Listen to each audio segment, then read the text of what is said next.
Testing 1, 2.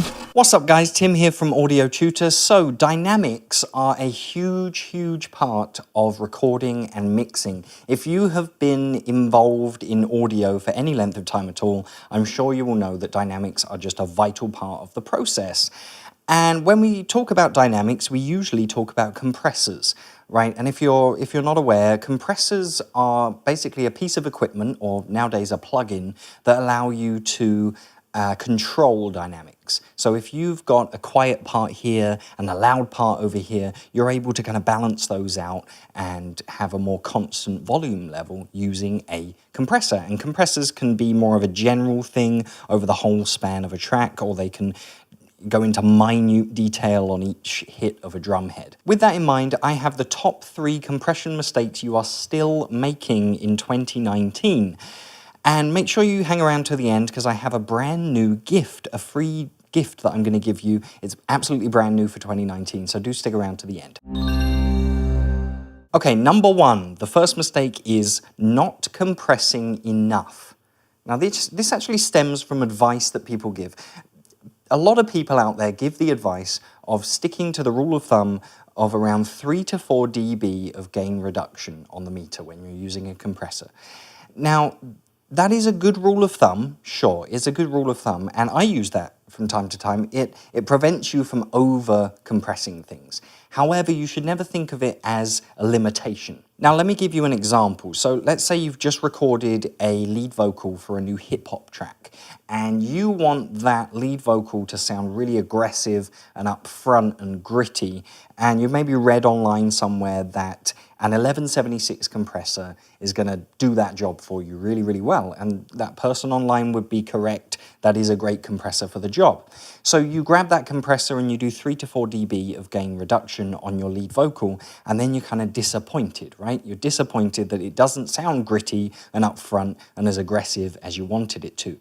The reason for that is an 1176 compressor starts sounding really amazing when you do more like 6 to 10 dB of gain reduction.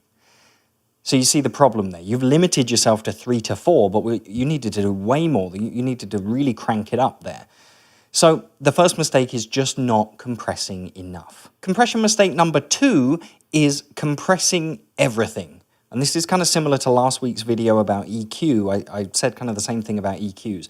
Compressing everything. So you've just recorded a track, and before even listening to it back, you just throw a compressor plugin on there and start compressing. You don't even know why you're compressing. You haven't even listened to the dynamics of the recording, and you are just playing around with a compressor. You don't really know why. This comes under, as I mentioned last week, this comes under a much bigger principle, which is the power of working with intent. You've got to make sure that the moves you're making have a reason behind them. So a good rule of thumb for this is to, the next move you're making, make sure you can verbally describe why you're making that next move. So mistake number 2 was compressing everything without even thinking about it. Compression mistake number 3, and this is a really interesting one, is have you ever had, you've been in the kind of the final stages of your mix and it sounds kind of squashed and over compressed, and no matter how hard you look for that compressor that is the culprit that is squashing your mix, you cannot find it. Well, my friend, I would say you want to have a look at your saturation plugins. A lot of people, including myself, like to put a saturation plugin right on the mix bus, on the final fader in your mix, right? And oftentimes that might be a tape saturation plugin. Now, the problem with tape saturation plugins, they are awesome and they sound great most of the time. But if you crank them a bit too hard, i.e. if the input of that plugin is a little bit too high, then that saturation is going to turn into distortion and start squashing and over-compressing your mix, which is not what you want from saturation. So the third and final mistake is squashing your mix with saturation. Okay guys, so have you made any of those mistakes in the past? Have you? Come on, confess. Confess your sins down in the comments section below. Tell me all about it. I'd love to hear back from you. So, it is gift time. It is free gift time. And as I said, I do have an absolutely free, brand new 2019 gift for you. It is the 6-question mixing cheat sheet. What does that mean?